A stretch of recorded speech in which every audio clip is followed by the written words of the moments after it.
E entenda assim, galera, como em todas as áreas, né, a democracia ela não é só um sistema de governo. A democracia é uma forma de ser, é a vontade da maioria. Então, relações comerciais, inclusive o algoritmo, eles são democráticos. A vontade da maioria, ela é manipulável? Ela é. Só que ela se expressa, né? Os gatilhos, né, que atuam na maior parte das pessoas, geram, vamos dizer, as necessidades, geram as fórmulas, aí você cria fórmulas. E a internet, ela sobrevive, ela atua dessa maneira. Então, portanto, a democracia tá aí. Ela tá na grana, ela tá no voto, ela tá no view, ela tá no like. E não necessariamente a democracia, ela é boa. Eu acho muito engraçado que os maiores defensores da democracia, que ficam falando democracia, adoram esse conceito de que a democracia, a vontade do povo, ela é absoluta e ela tá sempre certa, mas eles discordam de qualquer coisa que venha do povo. Então, eu não tenho problema em falar pra vocês, a democracia é problemática. Ela é um sistema de governo que ela em si ela é muito problemática e muito pouco eficiente. Dito isso, ela tem algo que é muito bom, que é a alternância de poder. Ela tem algo que é muito bom. Isso é bom. Mas meio que é só isso que é bom. O processo decisório nas democracias, assim, a não ser que você tenha, sei lá, um regime em que as pessoas realmente são muito comprometidas com aquele povo, com aquele local, com aquela história, é um regime feito pra ser, inoperante, 2, corrupto, porque no fundo você tem trocas de favores entre todas as instâncias da sociedade e os agentes de poder também. Essa lógica, então, ela é complicada porque para essas pessoas que são, né, defendem a democracia como como algo teológico, sabe? É um dogma, a democracia é um dogma. Só que eles não são democráticos nas outras instâncias que a democracia se estabelece, né? Então aí eles são hierárquicos e ditatoriais.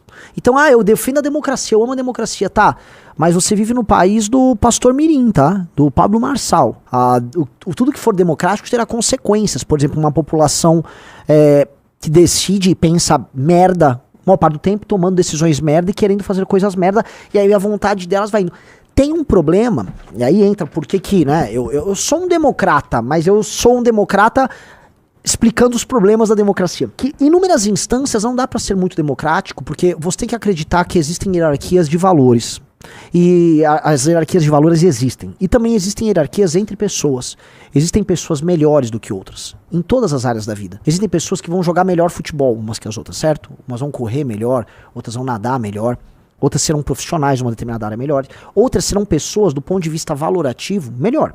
Se você não acreditar nisso, você é um relativista e um maluco. Porque o que é melhor, ele se estabelece, ele está diante do olho de vocês. Se você vê uma maçã meio apodrecida e uma maçã boa, você vai pegar a maçã boa. Você faz julgamentos de ordem hierárquica e valorativa o tempo todo na vida. Logo, existem hierarquias. E logo, nós temos que impor, em alguns termos, o que é certo. Porque a Vox Populi não é Vox Dei.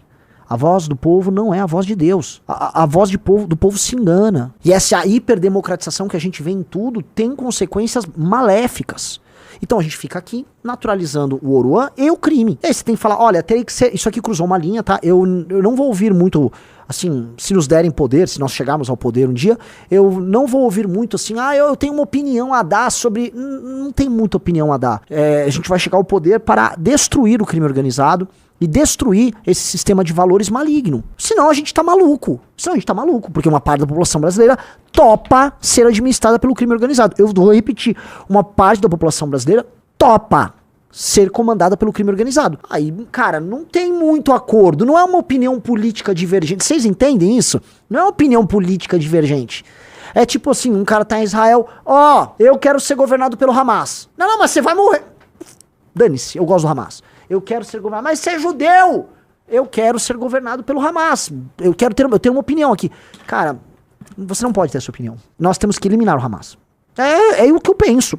Eu tô maluco? Digite 1, você acha que eu tô completamente maluco em propor isso? Ou digite 2, se você fala, não, isso é razoável. Não tô falando nem que eu tô certo, tô falando que isso é razoável. Chegou o quinto. Me parece que é a única coisa razoável a se fazer. Uma pessoa que defende a existência do crime organizado e ignora que outras pessoas não querem viver sob o comando do crime organizado, veio, amigos, essa pessoa não dá pra ter muita opinião. Essa pessoa vai ter que ficar meio calada e a estrutura de poder ao redor dela, que é o estado paralelo, tem que ser dissolvido. E essa pessoa vai ter que se adequar às regras. Nós temos que vencer. Por isso que a gente fala que é guerra. Cara, guerra não é só um discurso retórico, né? Não existe uma guerra unilateral. Tipo, guerra unilateral é quando, sei lá, o Don Quixote ficava combatendo os moinhos de vento. Ele ia a cavalo, pocotó, e ficava atacando o moinho. Cara, a guerra tem lado. Então a gente tá avisando que tem um lado. É a guerra ao crime organizado. Ah, mas eu defendo o crime organizado. Então você vai ficar quieto no mínimo. Sabe, no mínimo cala a boca. Porque a gente vai ter que derrotar ali. Ah, então, você tá do lado deles? Você quer apoiar eles? Então pera, então nós vamos prender você. É meio que isso. Um exemplo.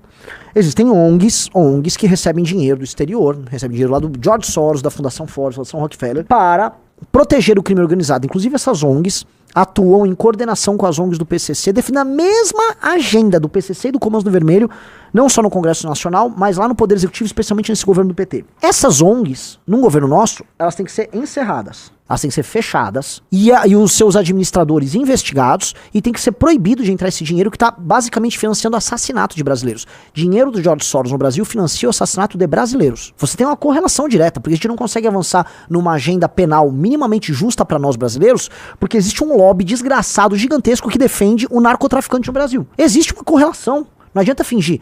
A maior parte do dinheiro gringo que vem pra cá, pra essas ONGs, a gente já demonstrou. Vem pra duas coisas, movimento negro e movimento... a agenda de segurança pública e direitos humanos.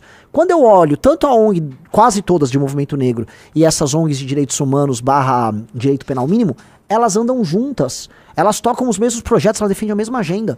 Tanto que a pauta é misturada, né? Ah, não, a polícia não pode aumentar a letalidade da polícia porque está matando meninos negros.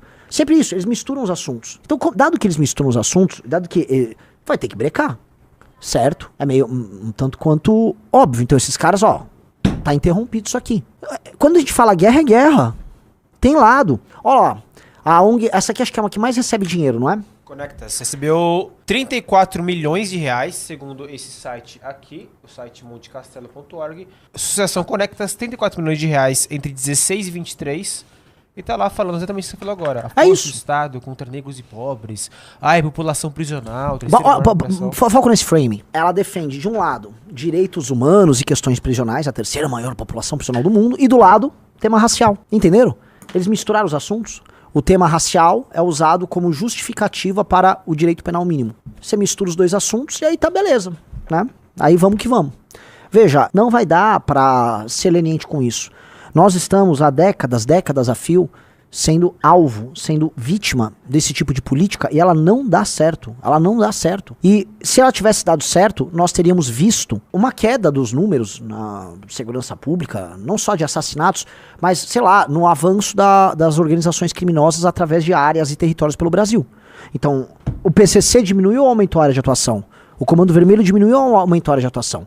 Ah, entendi, não é só com droga, né? Eles estão fazendo ocupação territorial e ela aumentou. Ela aumentou.